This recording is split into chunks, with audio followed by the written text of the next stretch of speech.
need to know about 2024 Volkswagen Golf R in just 5 minutes. Now, the starting price is more than reasonable for the entry-level Golf R at $47,000, but if you get all the bells and whistles, you're about $48K, give or take. Even on this itty bitty car, you got R badges all over this thing. It's on the front grille, on the side of the car, back of the car, rims and brake calipers. You even got an R that illuminates at nighttime. This small car even has a quad exhaust, and I want to get your opinion on how you think it sounds. Is that sufficient for a Golf R? Drop a comment below. Pop the hood, lift it up with the stick move too. I ain't seen that in a while, but once you pop this joint, you'll find out you got a turbocharged 2-liter inline 4-cylinder producing 315 horsepower and 280 pound-feet of torque, paired nicely with a 6-speed manual transmission, giving you 20 miles per gallon in the city and 28 on the highway. Not only the driver gets memory seats up in this joint, the passenger got to do everything manually. But these joints look real good with that Papa Smurf blue, wouldn't you say, with that carbon type interior, with the understanding, with the type racing seat, big bowstring on the back and buttock area. They're also heated and cooled. Now, I ain't gonna lie, this feels a little weird. We're doing a 0 to 60 in just 4.9 seconds. Now, I ain't gonna lie, the joint gets up pretty good because it's a manual and it feels fun. And it even has a top speed of 168 miles an hour, but it just feels weird doing a launch control in a manual. Now, one thing I love is the way you open this trunk, but I don't like the fact that the trunk ain't motorized. So every time you wanna open or close it, you gotta do it manually. Now, on the center console, we got 2 USB-C chargers, a wireless car charger, your engine start-stop button, a stylish, unique gear shifter, along with storage space that can be transformed into a cup holder with a 12-volt charger and an armrest that slides forward and backwards and has no chargers on the inside, but it has pretty good space in there though. It doesn't matter what angle you look at this car from. This rear spoiler look real good. You could really bend corners in this joint.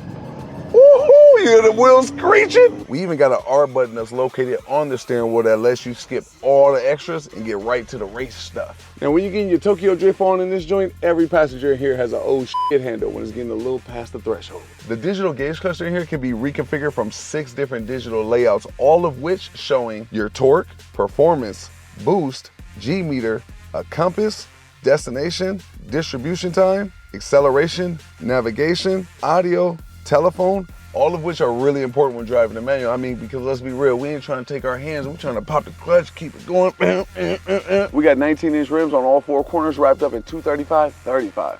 Even at 6'10", I got more than enough headroom and legroom in such a small car. That back seat a bit different though. I can barely slide my iPhone in between the back seat and this driver's seat with the seat set for me. So you know I can't fit up in that joint. Here's how I fit in the back. I can't stay like this long. I gotta go, y'all.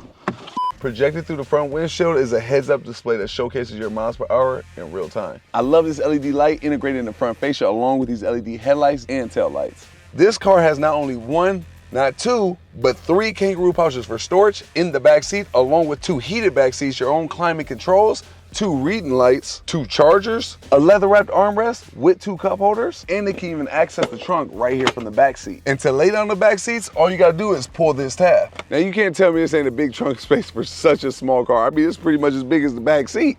But you even get a charger, 2 side cups for storage, hidden storage under the floorboard with the tire repair kit and a jack. Now, I said for this car review, I was gonna do a drift, but seeing that I'm not a professional drifter and I don't know what I'm doing when it comes to drifting, we just gonna leave that alone, but it do got a drift mode. Now, anytime you wanna change your drive modes from comfort, sport, race, drift, special, and custom, all you gotta do is continuously press this button or do it through your infotainment screen. I like that Volkswagen put all these R badges in here to constantly remind you that you got the top of the mook joint. I mean, the R badges on the steering wheel, the digital gauge cluster, the floor mats, the gear shifter, it's even embroidered on the seats. To skip a song, change your climate controls, or turn the volume up or down in this car, all you gotta do is swipe a finger from left to right or right to left, and it's even on the steering wheel as well. If you get a Golf R, I feel like most car people would say it's gotta be the manual, but I think you can't go wrong with either one, manual or automatic. This car even has ambient lighting with a bunch of colors to choose from. To open or close your sunroof, all you gotta do is swipe a finger. For people who aren't professionals at driving manual like me,